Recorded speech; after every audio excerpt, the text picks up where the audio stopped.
مسجد حرام سے مسجد اقصی تک حضور براق پہ گئے اور وہ اتنا سریع رفتار تھا کہ جہاں اس کی نظر جاتی تھی وہاں اس کا قدم پڑتا تھا. تو اس نے تو پہلا قدم اٹھایا ہوگا تو مسجد اقصی میں جا پڑا ہوگا.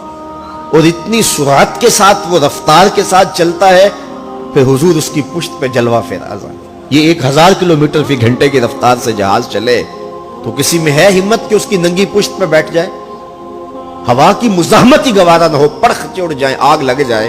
اور جو کروڑوں میل فی سیکنڈ کی رفتار سے جا رہا ہے اس کی ننگی پشت پہ بیٹھنے والے شاہ سوار کی عظمت کو سلام کرنے کو جی نہیں چاہ رہا.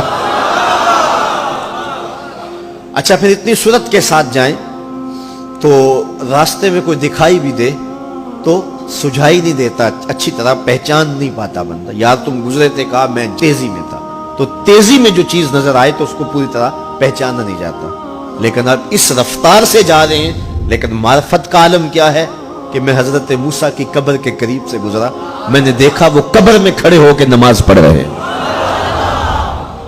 اور حضور ابھی وہاں پہنچتے ہیں مسجد اقصی میں تو حضرت موسیٰ علیہ السلام پہلے وہاں موجود تھے. یا تو یہ ماننا پڑے گا کہ یہاں بھی موجود تھے وہاں بھی موجود تھے، اور یا پھر یہ ماننا پڑے گا کہ وہ پہلے چلے گئے. اور اگر پہلے چلے گئے تو پھر کیا وہ میرے حضور سے پہلے چلے گئے؟ تو جواب آیا کہ نہیں، حضور علیہ السلام تو اپنی رفتار سے جا ہی نہیں رہے تھے. حضور تو جا رہے تھے براق کی رفتار سے، اور حضرت موسیٰ گئے ہیں نبوت کی رفتار سے. براق بہت سریع ہوگا لیکن نبوت سے سریع نہیں ہو سکتا، اس لیے حضرت موسیٰ پہلے پہنچ گئے. یہ ایک مرحلہ مکمل ہوا. اب دوسرا مرحلہ مسجد اقصی سے لے کے پہلے آسمان تک وہ نور کی ایک سیڑھی تھی اور یہ براق سے بھی زیادہ سریع رفتار تھی. یہ دوسرا مرحلہ تھا. اور پھر تیسرا مرحلہ پہلے آسمان سے لے کر کے 7ویں آسمان تک فرشتوں کے پروں پہ گئے. 7ویں آسمان سے سدرہ تک جبریل امین کے پروں پہ گئے. یہ چوتھا مرحلہ تھا اور ہر مرحلہ پہلے مرحلے سے سریع تھا.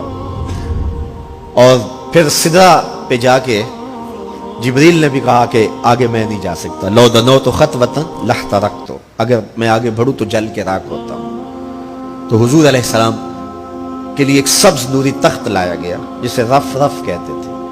اس پہ حضور تشریف فرما ہوئے. پھر وہ کس صورت سے گیا؟ ان 4 مراحل سے زیادہ سریع رفتار تھا. رف رف کی منتہائی پرواز جب ہوئی تو میں حضرت کی روح سے فیض لے کے کہتا ہوں کہ رف رف کے بھی بس بس ہو گئے. اب یہ 5 مراحل اپنی انتہا کو پہنچے. اب یہ حضور کی ذاتی رفتار نہیں تھی، ذاتی رفتار اب شروع ہونے لگی ہے. اللہ اکبر. پھر آواز آئی ادنو منی یا احمد، پیارے رک کیوں گئے ہو، آگے آؤ. اللہ اکبر. اور حضور پھر اعلیٰ حضرت فرماتے ہیں کہ ڈرتے جھجکتے آگے بڑھے. کیوں؟ جلال و ہیبت کا سامنا تھا، جمال و رحمت ابھارتے تھے. عبد تھے نا، معبود کے حضور حاضر ہو رہے تھے تو جلال و ہیبت کا سامنا تھا، جمال و رحمت ابھارتے تھے. آواز آئی محبوب آگے بڑھیے. حضور نے ایک قدم اٹھایا.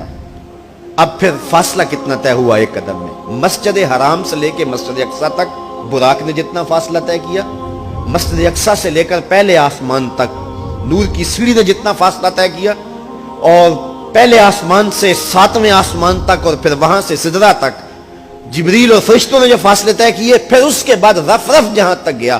ٹوٹل ان 5 مراحل میں جتنے فاصلے طے ہوئے حضور کے ایک قدم اٹھنے سے اتنے فاصلے طے ہو گئے. اب یہ رفتار تھی میرے حضور کی. پھر ہر قدم میں اتنا فاصلہ طے ہوتا جتنا پیچھے ٹوٹل قدموں سمیت فاصلہ طے ہو چکا ہوتا. اب کوئی حساب کر کے تو دکھائے. اللہ اکبر. اور پھر آواز آتی گئی بڑھ اے محمد، قریب ہو احمد، قریب آ سرور ممجد. نثار جاؤں وہ کیا ندا تھی، وہ کیا سما تھا، وہ کیا مزے تھے. 70,000 مرتبہ آواز آئی اور حضور کے قدم اٹھتے گئے. پھر کہاں تک پہنچے؟ کوئی حد ہے ان کے عروج کی، بالا غل اولابے. اور اس کو میرے رب نے سفر نہیں کہا یہ ابھی میرے نبی کی سیر ہے. کیا سمجھو گے میرے رسول کو؟ اس کی سیر اتنی سریع ہے کہ تمہاری عقلیں تھک گئی ہیں، اور اگر وہ سفر کرنے پہ آئے تو پھر عالم کیا ہوگا.